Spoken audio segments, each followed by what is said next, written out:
उपस्थित सम्पूर्ण धरान नगर समितिका पदाधिकारीज्यूहरू र उपस्थित सम्पूर्ण हाम्रो श्रमदाता नगरवासीलाई म यथास्थानमा बसेर केही कुरा सुनिदिनु भनेर म विनम्र अनुरोध गर्न चाहन्छु। सबैजना एकछिन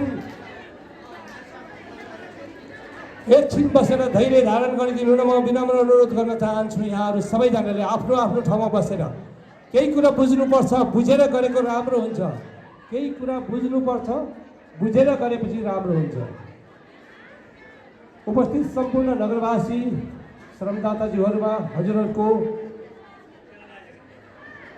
सहयोग हामीले आज हाम्रो रिजल्टबाट हामीले प्राप्त गरेको महसुस गरेका छौँ। हजुरहरूले यो हाम्रो श्रम संस्कृति पार्टी करिब जन्म भएको 3 महिनाभित्र हजुरहरूको परिश्रमको फल हामीले प्राप्त गरिसकेको यहाँहरूलाई म जानकारी गराउन चाहन्छु। हिजो तपाईहरूले यो चुनावी प्रचार प्रसार कार्यक्रममा विभिन्न आफ्नो तर्फबाट थुप्रै सहयोग सबैजनाले बराबर गरेको म यहाँलाई जानकारी गराउन चाहन्छु। हाम्रो पार्टी अध्यक्षज्यूले अघि नै भनिसक्नुभयो, यहाँ कोही सानो यहाँ कोही ठुलो हुँदैन। त्यस कारणले गर्दाखेरि यहाँ सम्पूर्ण श्रमदाताज्यूहरूले बुझ्नुपर्ने कुरा धेरै छ जस्तो मलाई लाग्छ। आज हाम्रो समानुपातिकको कुरामा धेरै कुराहरू आइरहेको छ। तपाईँ सम्पूर्ण माननीयज्यूहरू समानुपातिकमा रहनुभएको यहाँहरू पनि अलिक स्पष्ट हुनुपर्छ। कति मत भएदेखि हाम्रो कति मान्छे जान्छ भन्ने कुरो निर्णय गर्ने हामी होइन।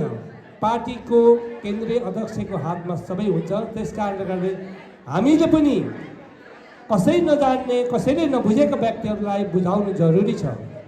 अहिले हामीले गरिरहेको कामले भोलि हाम्रो रिजल्ट के हुन्छ भनेर बुझ्ने व्यक्तिले नबुझ्न सक्ने व्यक्तिलाई बुझाइदिन हुनको लागि म विनम्र अनुरोध गर्दछु। सबै त्यो एउटा लहरमा सबै कुरो गरिरहँदाखेरि भोलि यसको नतिजा के हुन्छ भन्ने कुरामा म अर्थ राख्छु। त्यस कारणले सम्पूर्ण नगरवासीहरूसँग मैले के अनुरोध गर्न चाहेँ भने अहिले समानुपातिकको देशभरि गणना भइ नसक्दा यहाँ हामीले सबै कुरो गर्न अलिक नसुहाउला जस्तो यहाँलाई मलाई लाग्छ। त्यस कारणले गर्दाखेरि यहाँ सबै अग्रज हाम्रो श्रमदाताज्यूहरू हाम्रो दाताज्यूहरूले बुझेर गरेको राम्रो काम त्यसको रिजल्ट राम्रो हुन्छ जस्तो लाग्छ। धन्यवाद छ। म यसप्रति धेरै कुरा गर्न चाहिनँ।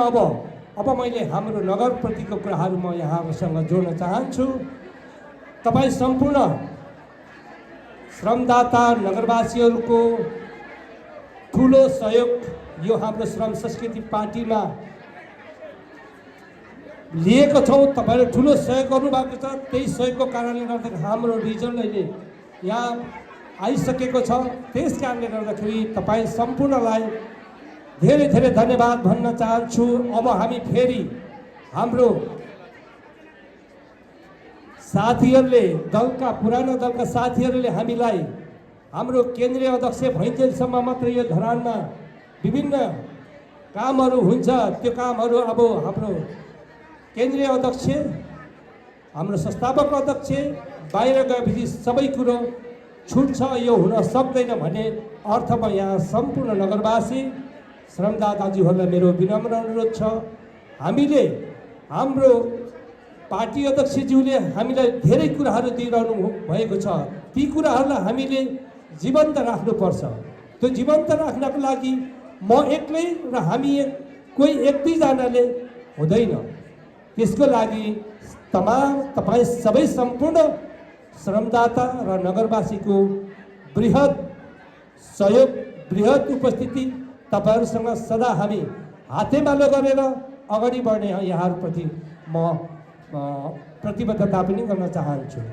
र हामीले काम गरिरहँदाखेरि धेरै कुराहरू हामीले सिकिसकेका छौँ, धेरै कुराहरू हामीले देखिसकेका छौँ। त्यस कारणले गर्दाखेरि म यहाँ सम्पूर्ण नगरवासी हाम्रो श्रमदाताले एउटा कुरा के अनुरोध गर्न चाहन्छु भने हामी सबै एउटा हो। हामीले यो दलको गुटबन्दीले आज तपाईको अगाडि रिजल्ट छ। ठुला ठुला दलहरू 50-55 वर्ष भएका कांग्रेस एमाले अहिले गुटबन्दीले कहाँ पुग्यो। त्यसकारणले आदरणीय श्रमदाताजीहरू नगरवासीजीहरू हामीले त्यही लेसनलाई अगाडि बढाएर हामी अब गुटबन्दी बनाउनु हुँदैन।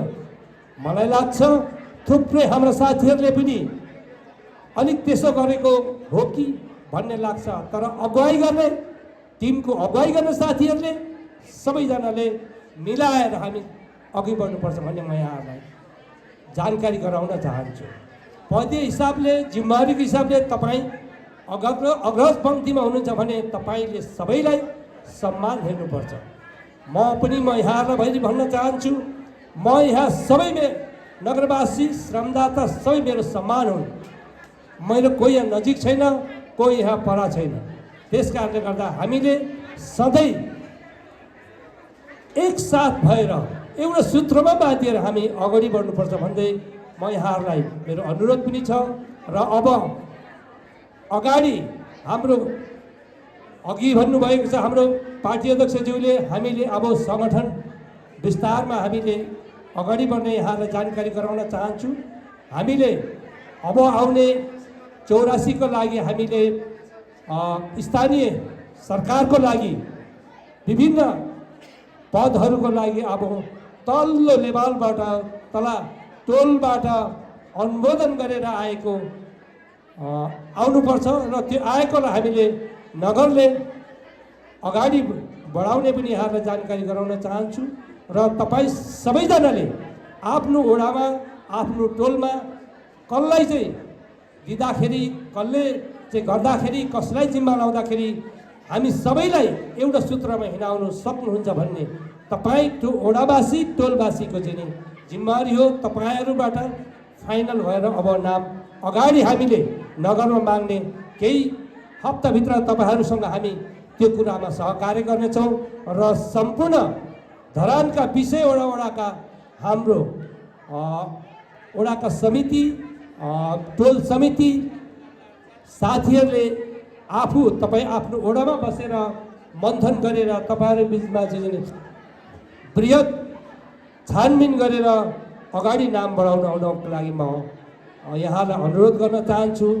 र अब आउने दिनमा धरानमा विकासका कुराहरू सुशासनका कुराहरूलाई अगाडि बढाउनको लागि सम्पूर्ण नगरवासीहरूसँग हामी श्रम संस्कृति पार्टीको नगर समिति तयार रहेको यहाँलाई जानकारी गराउन चाहन्छु।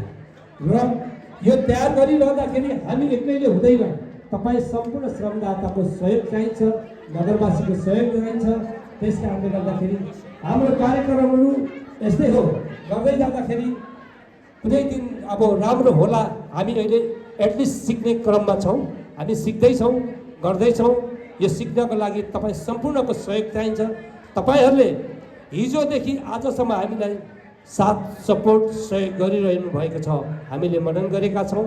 त्यस कारणले गर्दाखेरि अब आउने दिनमा तपाईँहरूसँग हरेक जनताका कुराहरू हामी अगाडि बढाउनको लागि तपाईँ सम्पूर्ण श्रमदाता र नगरवासीसँग हामी यो नगर समिति सदा एकसाथ रहने छन् भन्दै मैले तपाईँहरूलाई यो चुनावी माहौलमा सबैजनाले आफ्नो आफ्नो तर्फबाट आफूले घाम धुवा धुलो नभनिकन आफ्नो घरहरूलाई चाहिँ घरका कामहरूलाई थाती राखेर तपाईँहरूको यत्रो दिनसम्म अहोरात्र खटिनुभयो, अहोरात्र साथ दिनुभयो। विशेष गरी अझै म त भन्न चाहन्छु हाम्रो छोरीचेलीहरूले विशेष गरेर सहयोग हामीलाई दिएको देख्दाखेरि साँच्चै नै यहाँहरूलाई मैले साँच्चै नै सम्झिनुपर्छ कि यहाँहरूको सहयोग यो धरान नगर समितिले यो धरानले राख्दै नै छौँ हामीले। र तपाईँ छोरीचेलीहरूले हामीले अहोरात्र खटेर आफ्नो घरको परिवारहरूलाई मिलाएर आफ्नो छोराछोरी मिलाएर सासू ससुरालाई मिलाएर आफ्नो श्रीमानलाई मिलाएर तपाईँले टाइम दिनुभएको छ। यसको लागि म मेरो हृदयबाट आफ्नो व्यक्तिगत तर्फबाट यहाँलाई हार्दिक नमस्कार भन्न चाहन्छु। यहाँहरूको यो सहयोग धरान नगर समितिले राख्नेछ र कुनै समय कालखण्डमा हामीले तपाईँहरूलाई तपाईँहरूको चाहिँ सहयोगको हिसाब किताब हामीले गर्नेछौँ भन्दै यहाँहरूलाई धेरै धेरै धन्यवाद। हामीले कसले धेर गऱ्यौँ कसले थोर गऱ्यौँ भन्ने कुरामा अर्थ रहेन। तपाईँहरूको सहयोग सबैभन्दा ठुलो भएको हामीले सोचेका लिएका छौँ भन्दै म आज यो हाम्रो बृहत ठुलो धन्यवाद ज्ञापन कार्यक्रममा उपस्थित हुनुभएका नगरवासी र श्रमदातालाई धेरै धेरै धन्यवाद भन्दै फेरि अब आउने कुनै दिन तपाईँ हामीसँग सधैँ सहकार्य गर्दै अगाडि बढ्ने प्रतिबद्धता गर्दै आजको यो सभा यही समापन भएको घोषणा पनि गर्न चाहन्छु। धन्यवाद।